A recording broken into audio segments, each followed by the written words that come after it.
Hi everybody, it's me, Teresa Perrin. I wanted to discuss ticker T as in Tango, C as in Charlie, B as in Bravo, P as in Papa, because there was a very interesting move that's happened twice in the past week, including the last one on Friday, where it just jumped basically from like $4 or $5 all the way up to $9 and change before it quickly fell back down.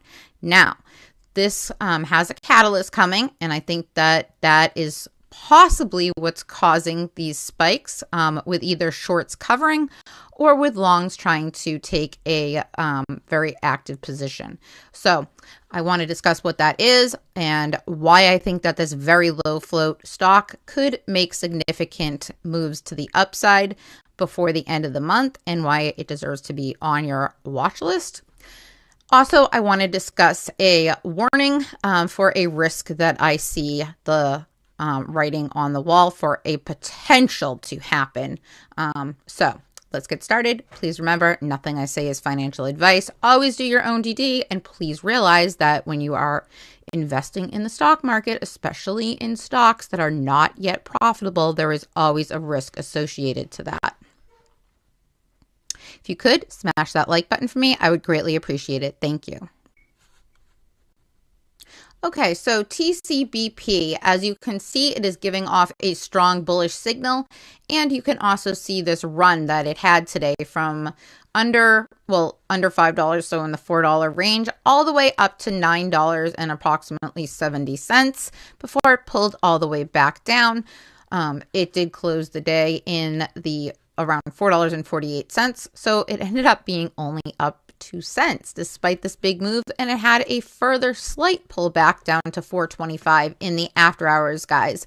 Now, I do believe that these two runs that you see that have been a little over a week apart, but definitely within like 10 days of each other, were pretty significant, and they both did about the same thing, which is why I think it's potentially shorts covering. This stock did have a recent reverse split, so it does have a very, very small float to it.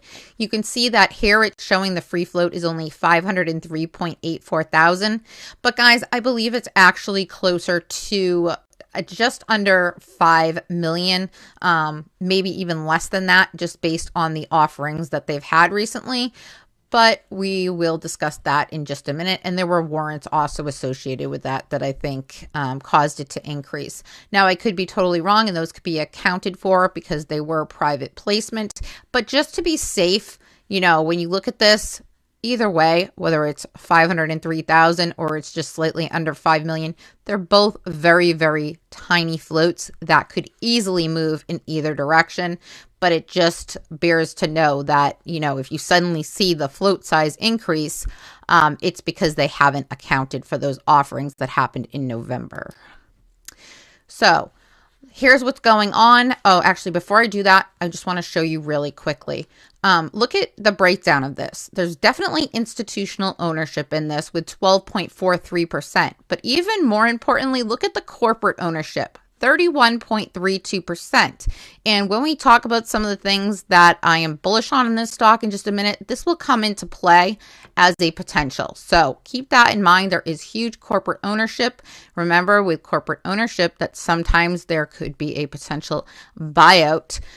Maybe not imminently, but it's always something to keep in the back of your mind, just like with Blue Apron and Joseph Sandberg, right? So anyways, insiders own 5.3%, and others, meaning like you and I and other retail traders, are 50.95%. So real quickly, they did have a 1 for 50 reverse stock split that took effect on November 21st, 2022. So as you can see, $5 would be like the equivalent of 10 cents. And right now it's trading under that. It's trading under 4.50.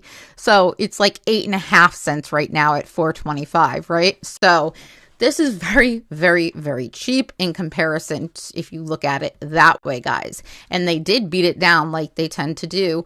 But then oftentimes you start to see a run, and it's been quite some time, and it really hasn't done that yet. So with the exception, of course, of those two spikes, which is why I believe that you were seeing short covering in anticipation of what we're going to talk about in this video.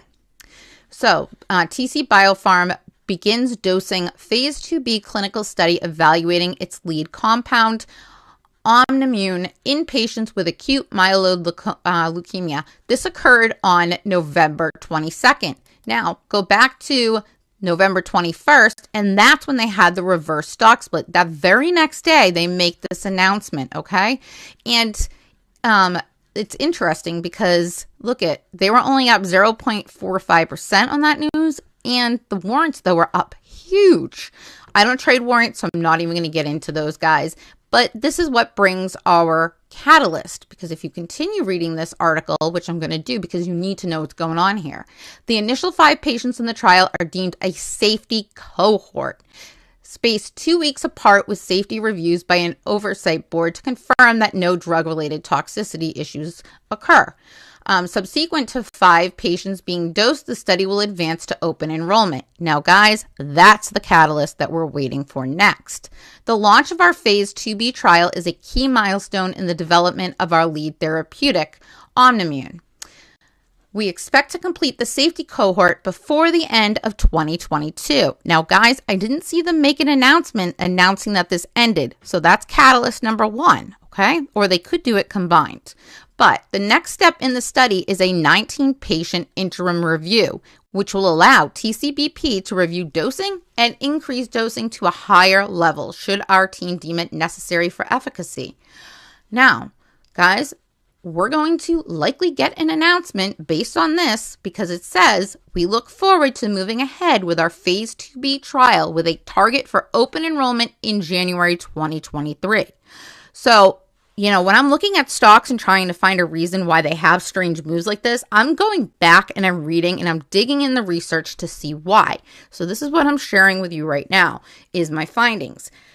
They started, obviously, the safety cohort. They haven't announced yet that they completed that, and they haven't announced yet the beginning of the open enrollment or the fact that they have started or got their 19 patients and started the trial with that. So there's a few things that news could drop on, which I think shorts have in mind and realize that if they don't cover their short positions quickly, they could get very smoked on this news, especially with it having such a tiny float. And the phase 2B trial has a target for open enrollment, like I said, in January 2023, as well as our efforts to expand our clinical efforts in the US in the first half of 2023. So there are a couple different catalysts going on right now that I believe could start to send this stock moving much higher. And I think it definitely bears our watching and could potentially really pay off nicely. Now, I want to alarm you with facts.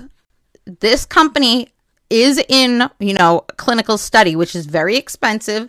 They're small. They don't have a ton of shares, and they do most likely need to dilute further, even though they've diluted a couple times recently.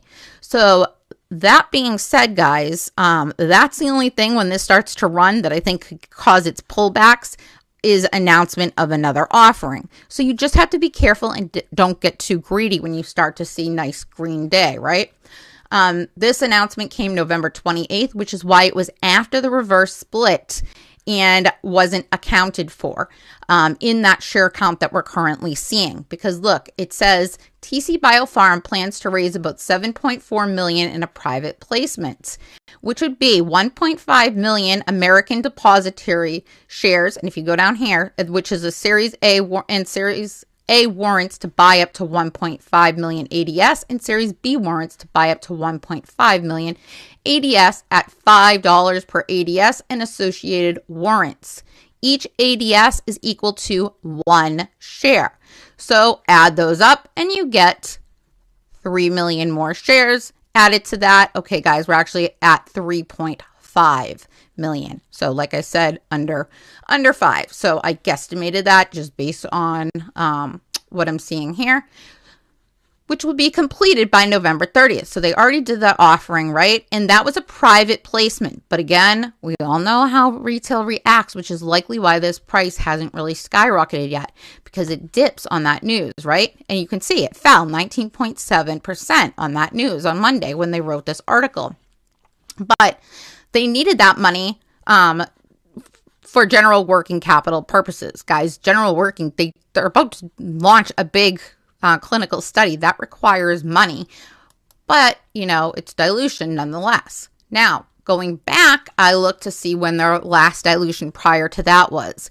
And guys, it was in June, which is why it wouldn't shock me. It seems like this company is taking every advantage to raise money, and understandably so, because clearly they're in the middle of getting very close to their drug being ready for marketing and sales. So TC Biopharm completes 4 million stock sale.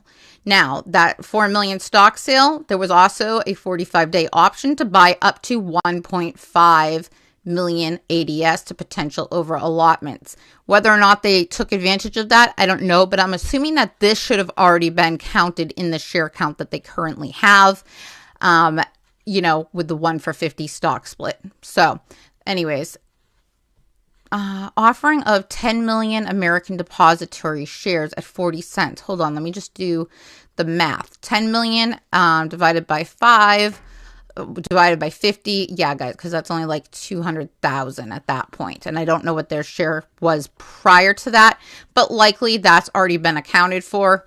But I just because it was back in June. I just wanted to show you, though, that this company does do offerings. So that's the risk associated that I see right now. Do I have another? See, they announced on June 7th the closing of that offering, and that was it. So anyways, this is where things get juicy. It was given by one analyst a buy with a $250 price target. Guys, that is huge. And my guess is that analysts probably gave that prior to the stock split, at which it was probably $5 prior to the 1-for-50, because if you multiply 50 times 5, you get 250. That is a far, far cry away from the $4.25 we are at right now. So I do believe that money can be made. Now, the reason why I brought the corporate into this real quick, let's go back to that, is because with this drug development, sometimes when companies need funding or they have a really good product, big pharma can buy them out. I'm not saying by any means that's going to happen. So please do not look at this as a buyout trade, but please also know in the back of your mind that if there is a big company eyeing it with a 31.32% corporate ownership, there could be. So along the line, could it possibly get that? Or could rumors start to circulate which send it higher? It's a possibility, and also is in the back of my mind when I look at this play. Now, again, please do not go and spread rumors saying I'm saying it's a buyout, because this is not a buyout trade.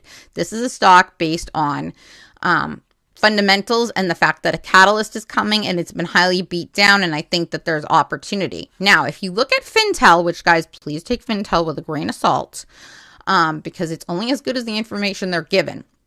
And remember, shorts do not have to disclose their position. And we're going to look at this and you tell me. It says short interest, only 0.54%. Well, do I really think that's true? Let's take a look at what else it shows us. Well, let's see. On Friday at 10 p.m., there was only 700 shares available to short. Well, Saturday, the market's closed. How is it that there's suddenly 3,000 shares available, guys? F3, F3, F3. I don't know. That's what goes into my mind. Why are there suddenly a bunch more shares that they found on a Saturday when the market's closed? Now, I'm seeing this across the board in a lot of stocks lately, and it's kind of intriguing. The cost to borrow, 63.40%. And guys, it's been in the past 2 weeks averaging in that 60%, but on 2 days, it hit as high as 90. And I bet if we go back to our calendar of when it broke out, I bet you it would associate that day of the 4th or the 5th around when it had that big run, right? More than likely. So that being said, I wouldn't be surprised if we start to see some very heavy shorting continue if they have shares available. Now, if shares fall off, you're going to see this number drop significantly because they don't have the shares available to short. And it looks like we're getting very close with only 7,000 shares showing available. Oops, sorry, lost my place. All right, so the short volume ratio, oh gosh, this is the cost to borrow. I think I've done this in the past twice. I apologize. I don't know if I said that or not, guys, I have a lot going on, so you have no idea. But I am a little confused at the moment, clearly. So the cost to borrow anyways. Oh yeah, I did say that because it got up to as high as 90%. Sorry. Lost my train of thought for a second. Anyways, the short volume ratio. Look at this. Between 34.20 and 85.69%. Guys, do you think the short interest is only 0.54% when in the dark pool, they have been shorting this anywhere between 34 and 85% for the past 2 weeks? I'm going to say doubtful. It is likely a whole lot higher. Again, Fintel is a tool and you kind of have to use your own knowledge and judgment to decide for yourself. That being said, we do not have failure to delivers that come into play at this point. But look at what happened way back between May and June, where this spiked up. Guys, if we get bullish news, I do believe that we are going to see this stock break out, get through this $10 range. That would be our goal here. Get through next that $12 range and shoot higher. And as you can see, if you go back and you look at the 5-year chart, and I'm sorry I didn't take a screenshot of that, but you can do that yourself. There's a lot of room to run in the stock. It's been beat down very, very hard. It's tiny float, and I think it has room to really take off. You know, you judge for yourself, do your own DD. I'm not telling you whether to buy, sell, or hold. That's only a decision you can make, but I did personally take a small starter position to see what happens because I'm wondering if it goes back down to retest this 281, although I doubt it. You know, sometimes they do. And if it does, then I will load further in anticipation of that next run. But remember, news could be as early as Tuesday morning that they announce something that sends this going. I think somebody always knows something, and somebody's anticipating clearly by this chart that this good news is going to come. So it's highly unlikely it gets down there, you know, but my thing is if it keeps going down, I'll just slowly continue building a position. And if it goes up, depending on how quickly it goes, I'll either just be satisfied with my opening position, take a quick gain, and that'll be that. You know, there's a million ways to play it. You have to decide what works for you. But I did want to bring this name to your attention because I found it very interesting on Friday and was waiting because I missed that jump. It was like, holy moly, what is going on here? So did the DD this weekend, and here it is for you. Anyways, thank you for watching and have a great rest of your weekend.